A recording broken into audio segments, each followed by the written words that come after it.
Hello.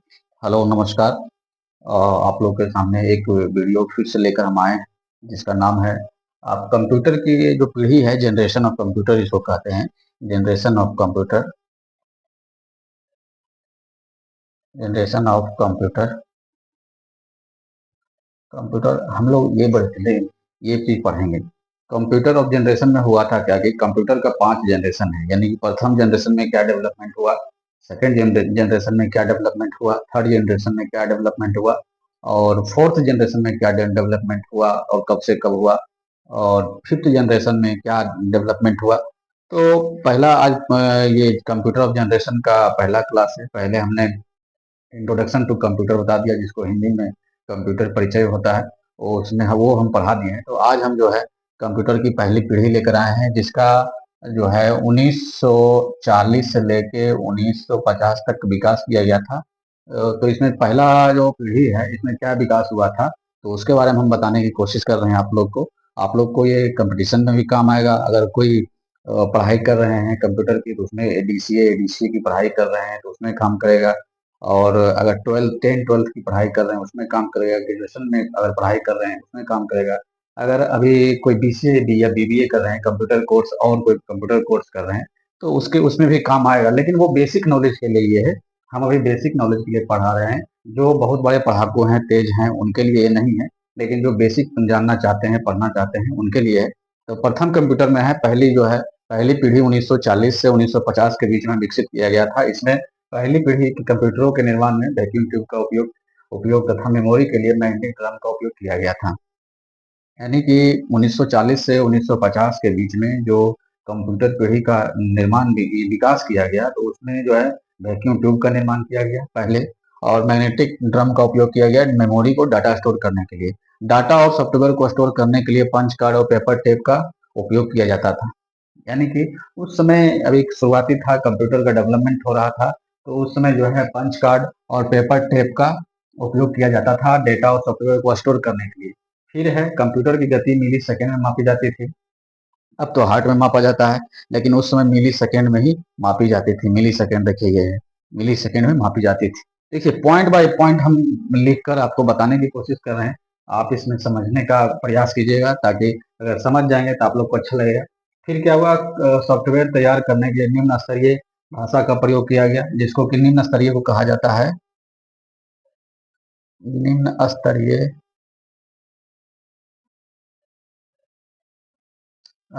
भाषा को low level low level language low level language कहा गया था। यानी कि कंप्यूटर का जो कंप्यूटर को सॉफ्टवेयर तैयार करने के लिए लो लेवल लैंग्वेज का प्रयोग किया गया था। यहाँ पे लिख देते हैं, देखिए low level level language low level language का प्रयोग किया गया था।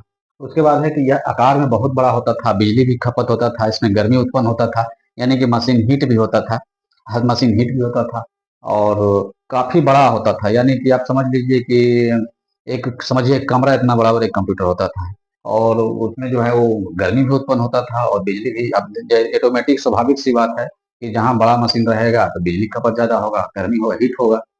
तो फर्स्ट जो पहला पीढ़ी है, पहला पीढ़ी में इतना ही पॉइंट है। अब देखते हैं सेकेंड पीढ़ी, जो दूसरा पीढ़ी है उसको हम देखते हैं। अब हम दूसरी पीढ़ी के बारे में बात करेंगे। पहली पीढ़ी में हमने बता दिया है। दूसरी पीढ़ी में देखिए, दूसरी पीढ़ी का विकास 1950 से 1960 के बीच में हुआ है। दूसरी पीढ़ी में क्या है कि पहली पीढ़ी से स्वाभाविक है कि पहली पीढ़ी से कुछ मतलब कि अलग विकास इसमें हुआ है, ताकि जो उसमें जो प्रॉब्लम था वो दूसरी विकास में हो, दूसरी विकास में क्लियर हो। तो दूसरी पीढ़ी में क्या है कि इस पीढ़ी में कंप्यूटरों में वैक्यूम ट्यूब के स्थान पे ट्रांजिस्टर का उपयोग उपयोग किया गया था। यानी कि वैक्यूम ट्यूब का जो उपयोग हो रहा था पहली पीढ़ी में, अब दूसरी पीढ़ी में जो है कि ट्रांजिस्टर का उपयोग होने लगा। और इसमें प्राइमरी स्टोरेज के लिए मैग्नेटिक कोर और सेकेंडरी स्टोरेज के लिए मैग्नेटिक टेप का उपयोग किया गया था। उसमें क्या है, उसमें क्या था कि उसमें पंच कार्ड और पेपर टेप का इस्तेमाल किया गया था स्टोर करने के लिए। इसमें क्या है, मैग्नेटिक कोर और सेकेंडरी के लिए मैग्नेटिक टेप का उपयोग किया गया था। इसकी गति पहली पीढ़ी की तुलना में थोड़ी अधिक थी। इसका गति उसमें जो है पहली पीढ़ी की तुलना में अधिक थी। उसमें था कि मिली सेकेंड में होता था, नापा जाता था। पहली पीढ़ी की गति को माइक्रो सेकेंड में नापा जाता था, लेकिन इसको जो है दूसरी पीढ़ी में जो है माइक्रो माइक्रो सेकेंड में जो है मापा जाने लगा। पहले मिली सेकेंड में मापा जाता था, अब माइक्रो में आ गया, उससे और छोटा तो अधिक थी। इसमें असेंबली भाषा का प्रयोग किया गया, असेंबली असेंबली लैंग्वेज। उसे निम्न स्तरीय भाषा का उपयोग किया गया था, और इसमें जो है असेंबली भाषा का उपयोग किया गया, जो नेमोनिक कोड का उपयोग करती थी। नेमोनिक के बारे में हम बताएंगे और आगे बताएंगे। यह आकार में पहली पीढ़ी की तुलना में छोटे थे, अधिक ऊर्जा कुशल, अधिक विश्वसनीय तथा सस्ते थे। इसमें क्या था कि जो एक रूम के आकार था तब आधा रूम का हो गया। सेकेंड दूसरी पीढ़ी में कंप्यूटर जो बन गया वो आधा रूम का बन गया, फिर जो है ऊर्जा कुछ कम खपत होने लगा। अब इसमें जो है लोग को विश्वास होने लगा कि नहीं बढ़िया है, अच्छा डेवलपमेंट हो रहा है। तो डेवलपमेंट हो रहा है तो और सस्ता भी थोड़ा सा, उसमें ज्यादा खपत हो रहा था, पैसा पूंजी ज्यादा लगा था। जो भी साइंटिस्ट थे, वैज्ञानिक थे, तो उनको ज्यादा लग रहा था, उसमें मेहनत भी ज्यादा लगा था। लेकिन सेकेंड जो है दूसरी पीढ़ी में थोड़ा सा कम होने लगा। अब तीसरी पीढ़ी की बात जब करेंगे तो उसमें और आपको लगेगा कि और कम लगेगा, छोटा मतलब आकार अब छोटा होने लगा। जो लैपटॉप आया है, लैपटॉप से पहले कई गुना बड़ा था, यानी 20-20 किलो का बड़ा था, 50 किलो का बड़ा था पहले। तो दूसरी पीढ़ी में यही है। तीसरी पीढ़ी के लिए हम फिर बात करेंगे। नेक्स्ट जो है इसको मिटा देते हैं, नेक्स्ट स्लाइड में हम बात करते हैं।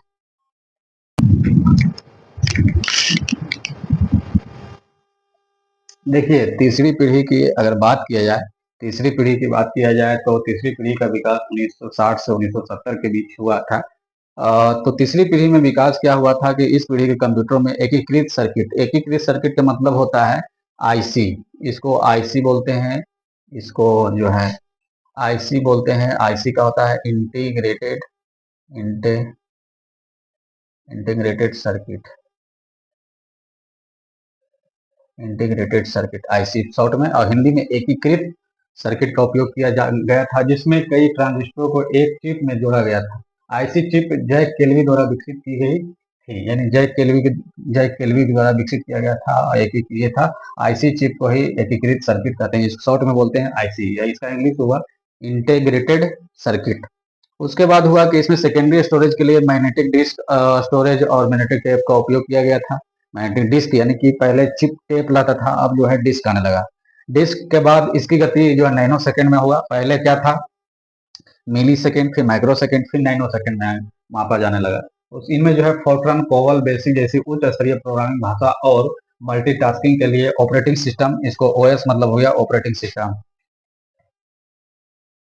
ऑपरेटिंग सिस्टम, ऑपरेटिंग सिस्टम हुआ ओएस का मतलब ऑपरेटिंग सिस्टम पेश किया। यानी कि थर्ड जनरेशन में जो तीसरी पीढ़ी का जब कंप्यूटर का समय आया, जनरेशन आया, तो इसमें ऑपरेटिंग सिस्टम फिर बनना शुरू हो गया, जिसको एप्लीकेशन अभी कर रहे हैं। तो एप्लीकेशन जब बनना शुरू हुआ तो उसमें जो है इनमें जो है ये सब कंप्यूटर सब कोबोल बेसिक उच्च स्तरीय प्रोग्रामिंग भाषा है, लैंग्वेज फोर्ट्रन, कोबोल, अभी आगे फिर हम सब के बारे में बताएंगे कि फोर्ट्रन है, कोबोल है, बेसिक उच्च स्तरीय प्रोग्रामिंग भाषा का जो है विकास किया गया। अब मल्टीटास्किंग काम के लिए, मल्टीटास्किंग मतलब होता है कि एक समय में एक से ज्यादा काम करना। जैसे कि अभी कोई फोन पे बात भी कर रहा है, फेसबुक भी चला रहा है, और व्हाट्सएप भी चला रहा है, मैसेज भी कर रहा है, तो ये एक से ज्यादा जो काम होता है उसी को मल्टीटास्किंग कहते हैं। जिससे एमटीएस का भी बहाली निकलता है, मल्टीटास्किंग जिसको बोलते हैं, तो सभी काम कर सके। फिर यह कंप्यूटर दूसरी पीढ़ी की तुलना में छोटे, तेज और अधिक किफायती होने लगा, और छोटा ही हो गया। इस पीढ़ी के कंप्यूटर टाइम शेयरिंग तथा मल्टीटास्किंग, मल्टी प्रोसेसिंग जैसी तकनीकों को सपोर्ट करने लगी। टाइम शेयरिंग मतलब हुआ, टाइम शेयरिंग हुआ कि टाइम जो है इसमें टाइम ले, कोई वर्क होने लगा तो उसमें टाइम लगता है कि इतना 5 मिनट में, अगर 5 मिनट में अगर काम हो रहा है, अगर 5 मिनट्स में अगर काम हो रहा है तो 5 मिनट में हो गया। वही टाइम शेयरिंग होगा कि टाइम का एक लिमिटेशन आ गया टाइमिंग का। अगर इसका थर्ड जनरेशन का अगर उदाहरण देखा जाए तो इसका होगा आईबीएम, आईबीएम कंप्यूटर होगा। और उसके बाद पीडीपी कंप्यूटर आया एक, फिर आया हनीवेल, हनीवेल 6000 के नाम से एक कंप्यूटर आया। तो देखिए कंप्यूटर तो आ गया, कंप्यूटर तो आ गया, कंप्यूटर आ गया तो बढ़िया चल रहा है। अब क्या है, इसको ध्यान से जरा देखना है, पढ़ना है, और हम अपने तरफ से जो है कि कोशिश कर रहे हैं कि आपको जो है समझ आए, और भी अंदर तक समझ में आए, और भी देखिए अभी शुरुआत में आप एक ही क्लास में कहिएगा कि सब कुछ बता दो तो वो नहीं होगा। तो आज के क्लास में थर्ड जनरेशन तक ही रहेगा। कल जो है दो जनरेशन और रहा, फोर्थ और फिफ्थ बता देंगे, उसमें कुछ फैक्ट बता देंगे कल। कल के जो क्लास होगा उसमें जो है नेक्स्ट वीडियो जो आएगा उसमें फोर्थ जनरेशन यानी कि चौथी पीढ़ी, पांचवी पीढ़ी और एक फैक्ट यानी इन सबों का यानी कि प्रथम पीढ़ी से लेकर पांचवी पीढ़ी तक जो भी रहेगा फैक्ट बता देंगे। और एक उदाहरण दे देंगे कि कौन से पीढ़ी में कौन सा कंप्यूटर का विकास हुआ, अलग से थोड़ा सा उसको लिख देंगे और आपको बताने की कोशिश करेंगे, समझाएंगे। तो अगर वीडियो अच्छा लगे तो इसको लाइक कीजिएगा, सब्सक्राइब कीजिएगा, अगर हो सके तो शेयर भी कर दीजिएगा अपने दोस्तों के साथ, ताकि उनको जो हिंदी वाले हैं जिनका इंग्लिश कमजोर है, जो हिंदी में कंप्यूटर सीखना चाहते हैं, उनके लिए ये बहुत अच्छा है। और अगर मेरे साथ लगे रहिए तो कंप्यूटर में मास्टर जरूर बना देंगे हम। हाँ, ये इतना ये वादा है, कंप्यूटर में मास्टर बना देंगे। तो आपको जो है ये तो ध्यान देना होगा। तो आज यही रहा, फिर आगे नेक्स्ट वीडियो मिलते हैं, तब तक के लिए धन्यवाद।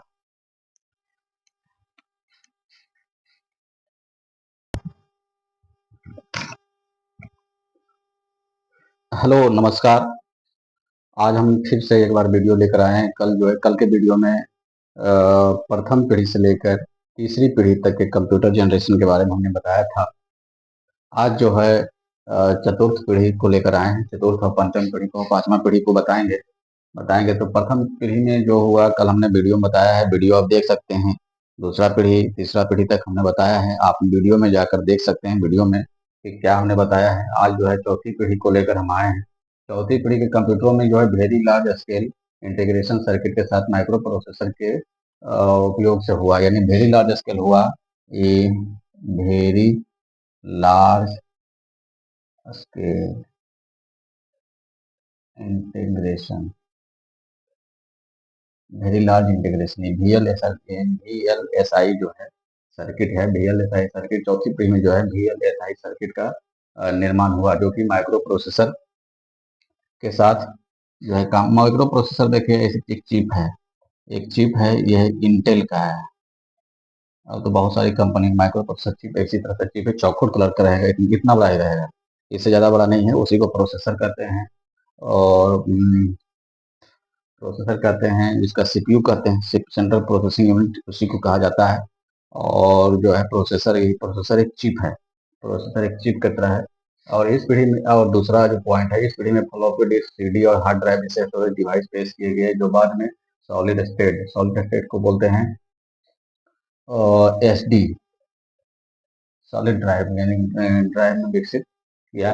एसएसडी जिसको बोलते हैं, एसएसडी सॉलिड स्टेट ड्राइव, यहाँ सॉलिड स्टेट ड्राइव जो विकसित किया। अभी के जो कंप्यूटर आ रहा है, अभी के जो कंप्यूटर है, डेस्कटॉप हो या लैपटॉप हो, डेस्कटॉप या लैपटॉप हो, सभी में एसएसडी भी रहता है, एसएसडी कार्ड भी रहता है, जो कि उसका भी एक स्टोर करने का एक पैमाना है, जीबी में है, टेराबाइट में है। अब तो टेराबाइट टीबी में आ गया है, टीबी जिसको बोलते हैं, टेराबाइट। तो इस पीढ़ी में फ्लॉपी डिस्क, आप जैसा सीडी, अभी जो कुछ दिन पहले जो हम लोग घर में देखते थे, सीडी वीसीआर पहले था, कैसेट वाला, फिर सीडी आया जो गोल वाला लोग देखते थे। सीडी के बाद अब तो आ गया ये पेन ड्राइव आ गया, हार्ड डिस्क आ गया। तो ये सब चौथी पीढ़ी में आया। चौथी पीढ़ी में एक पॉइंट ऐसी गति को जिसको पीको सेकेंड में मापा जाने लगा। पहले नैनो मिली सेकेंड, नैनो सेकेंड में मापा जाता था, जो कि पीको सेकेंड में मापा जाता था। आधुनिक प्रोसेसर गीगा हार्ट में कार्य करते हैं। अभी जो जो कंप्यूटर है वो गीगा हार्ट में, यानी कि जीबी इसको बोलते हैं, गीगा हार्ट जीबी में काम करता है, यानी कि जीबी अभी जीबी में काम करता है। कितना, 128 GB, 256 GB, 512 GB, 1024 GB, GB को ही जीगा बाइट बोलते हैं, जीगा हार्ट इसको बोलते हैं। तो इस पीढ़ी के कंप्यूटरों में ग्राफिक यूजर इंटरफेस यानी GUI, ग्राफिक्स यूजर इंटरफेस का निर्माण किया गया, जिसका विंडोज, लिनक्स और मैक ओएस जो है, ये खास करके एप्पल का जो भी कंप्यूटर आ रहा है, आता है, एप्पल का लैपटॉप हो या मैक हो, जिसमें एक नोटबुक भी आता है। तो एप्पल के कंप्यूटर में मैक ओएस लगता है। ओएस का मतलब हुआ ऑपरेटिंग सिस्टम, ओएस का मतलब हुआ ऑपरेटिंग सिस्टम। और लिनक्स जो है, लिनक्स भी ऑपरेटिंग सिस्टम है। लिनक्स ऑपरेटिंग सिस्टम क्या है कि जो बड़े बड़े कंपनी जैसे टीसीएस हुआ, इन्फोसिस हुआ, उस सब में काम लिनक्स पे ही काम किया जाता है। बड़े बड़े जो बिजनेस हैं, बिजनेस कॉरपोरेट जगत है, उसमें लिनक्स काम करता है। अब विंडोज जो है, अभी विंडोज 11 चल रहा है, विंडोज 10 आया है, विंडोज 11, विंडोज 7, विंडोज 8 आया है, तो अभी विंडोज 10 चल रहा है। विंडोज 10, विंडोज 11 अभी चल रहा है, विंडोज का जो वर्जन है। कंप्यूटर पर्सनल और पोर्टेबल हो गए तथा गेमिंग, वीडियो स्ट्रीमिंग और इंटरनेट ब्राउजिंग, यानी कि चौथा जो पीढ़ी है 1970 से 1980, इसमें बहुत महत्वपूर्ण ये वाला जनरेशन है। इसमें जो है अभी इंटरनेट भी आ गया, इंटरनेट का ब्राउजिंग, अभी जो इंटरनेट काम कर चल रहा है वो चौथा पीढ़ी का ही देन है। इंटरनेट ब्राउजिंग आया। और गेमिंग, जो गेम खेलते हैं, फोन गेम खेलते हैं, गेम भी आता है। वीडियो स्ट्रीमिंग जो लाइव होता है, जो अभी आईपीएल मैच सबसे बढ़िया उदाहरण देखिए, अभी आज के मैच हम देख रहे थे, तो उसमें वैभव सूर्यवंशी 28 बॉल में 97 रन बनाया, 29वां गेंद पे आउट हो गया, कैच आउट हो गया। तो ये जो वीडियो स्ट्रीमिंग अभी हो रहा है, लाइव जो देख रहे हैं टीवी पे, या अगर कोई यूट्यूब पे पढ़ाते हैं लाइव स्ट्रीमिंग करके, तो वो चौथा पीढ़ी में विकसित हुआ था। और live streaming, gaming, internet browsing जो भी है, तो वो चौथा पीढ़ी का बहुत बहुत बड़ा देन है, मतलब इम्पोर्टेंट है। अब जो है, अभी जो चल रहा है एआई का जमाना, एआई का जमाना पांचवा पीढ़ी में है। आर्टिफिशियल इंटेलिजेंस, इंटेलिजेंस जिसको बोलते हैं, वो अभी के जमाने का है एआई। और ये जो है चौथा पीढ़ी में इतना ही है। पांचवा पीढ़ी हम लेकर आते हैं दूसरे स्लाइड में। तब तक के लिए बने रहिए वीडियो के साथ, देखिए। पांचवी पीढ़ी जो लेकर हम आए हैं, पांचवी पीढ़ी के बारे में बताना चाहेंगे। पांचवी पीढ़ी में क्या हुआ कि पांचवी पीढ़ी 1990 से लेकर अभी तक जो चल रहा है वर्तमान में, वो पांचवी पीढ़ी है। जिस पांचवी पीढ़ी को ये कहा जाता है AI, artificial, ARTI, FICI, artificial intelligence.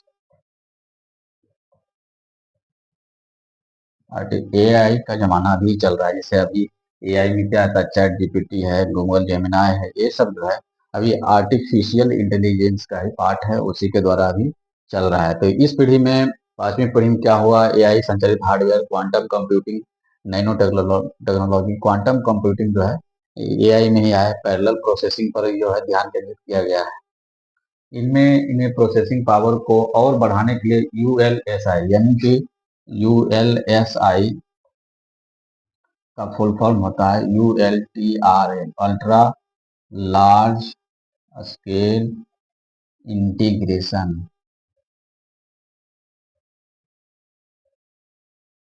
Ultra large integration, यानी कि उसको क्षमता बढ़ाने के लिए जो है यूएलएसआई को यूज किया जा रहा है। जिससे कि आप देखते होंगे जो 5 जनरेशन है, अभी मोबाइल का जो टावर है वो 5G का जमाना है। 5G का जो भी जमाना अभी चल रहा है, वो आर्टिफिशियल इंटेलिजेंस, एक मोबाइल का जो नेटवर्क है 5G, वो यूएलएसआई पे ही निर्धारित है, इसी पे आधारित है, इसी का उपयोग किया जा रहा है। और उसमें क्या, स्टोरेज के लिए क्लाउड स्टोरेज, क्लाउड स्टोरेज। जैसे अभी ईमेल जो हम लोग देखते हैं, हम लोग का मोबाइल में ईमेल पे जो भी डेटा स्टोर हो रहता है, जो मैसेज आता है, वो क्लाउड स्टोरेज का ही पार्ट है। क्लाउड स्टोरेज में ही स्टोर होता है। आप सोच रहे हैं कि वो स्टोर हो रहा है, तो वो क्लाउड स्टोरेज गूगल फ्री में देता है 1.5 GB, 1.5 GB का स्पेस। क्लाउड कंप्यूटिंग जो है, क्लाउड स्टोरेज, गूगल पे जो ईमेल जो भी खोलते हैं, उसमें 1.5 GB का क्लाउड स्टोरेज दिया जाता है, जो कि फिर फ्री है। उच्च क्षमता वाले SSD, SSD के बारे में अभी बताया क्या उपयोग किया जाता है। SSD के बारे में अभी हम बताए हैं। SSD का होता है सॉलिड स्टेट ड्राइव। SSD का होता है full form SSD, solid state drive. Solid state drive ये होता है यूएलएसआई। उपयोग किया अभी जो उपयोग किया था उच्च क्षमता, यानी कि हाई कैपेसिटी का SSD का उपयोग किया जा रहा है। इस पीढ़ी के कंप्यूटर का उद्देश्य कृत्रिम बुद्धिमत्ता। अभी जो रोबोट है, रोबोट जो है 5th जनरेशन का ही पार्ट है, एआई का पार्ट है। रोबोट में जो है कृत्रिम आर्टिफिशियल इंटेलिजेंस इसमें भी है, सुपर कंप्यूटिंग जो चल रहा है। और जो है नेचुरल लैंग्वेज उपयोग करके जटिल समस्याओं का हल किया जाए। यानी कि जो भी अभी जो हम पढ़ा रहे हैं, पढ़ा जो रहे हैं, तो ये कहीं ना कहीं 5th जनरेशन का ही पार्ट है। 5th जनरेशन अगर नहीं होता तो इतना तेज इंटरनेट नहीं चलता है, इतना इतना तेज इंटरनेट नहीं चलता, तो ये सब हो नहीं पाता। उपयोग करके हल करना होता है। तो 5th जनरेशन का ही देन है कि अभी जो भी काम घंटों का काम मिनटों में हो रहा है, मिनटों का काम सेकेंडों में हो रहा है, एक जगह से दूसरी जगह जो चल रहा है। अभी एक ले लिया जाए आपका व्हाट्सएप ले लिया जाए, फेसबुक ले लिया जाए, अभी आपका यूट्यूब ले लिया जाए, इंस्टाग्राम जो है, सब जो है फिफ्थ जनरेशन का ही पार्ट है, फिफ्थ जनरेशन पे ही काम कर रहा है, जिसमें कि अल्ट्रा लार्ज स्केल इंटीग्रेशन का यूज किया जा रहा है। उसी के बदौलत जो है अभी काम कर रहा है वो जो भी है। तो पांचवी पीढ़ी बहुत महत्वपूर्ण है। पांचवी पीढ़ी के बाद देखिए आगे क्या आता है तो कहना मुश्किल है। लेकिन अभी फिलहाल जो है सिलेबस जो भी कंप्यूटर का है, जो भी कम्पिटिटिव लेवल का एग्जाम आएगा, जो भी कंपटीशन का भी एग्जाम है, जो कि आप बीपीएससी हो, बीएसएससी हो, रेलवे हो, एसएससी हो, इसमें कम से कम जो है 10 क्वेश्चन जरूर रहेगा। बीपीएससी हो 10 क्वेश्चन जरूर रहेगा, 10-10 क्वेश्चन सब में रहेगा। क्योंकि अभी कंप्यूटर का जमाना है, कंप्यूटर में 10-10 क्वेश्चन का ऑब्जेक्टिव रहेगा। आगे हम क्वेश्चन भी कराएंगे, ऑब्जेक्टिव क्वेश्चन भी कराएंगे, लेकिन थ्योरेटिकल पहले करा देते हैं, उसके बाद जो है ऑब्जेक्टिव कराएंगे। तो कंप्यूटर महत्वपूर्ण बहुत है।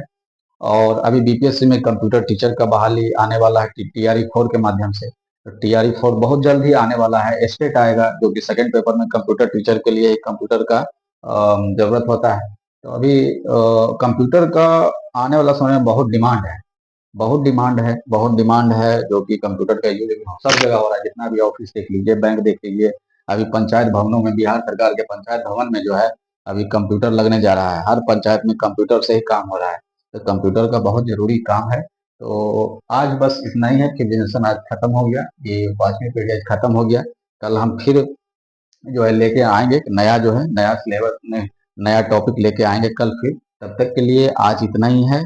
तब तक के लिए हमको इजाजत दीजिए। धन्यवाद, नमस्कार।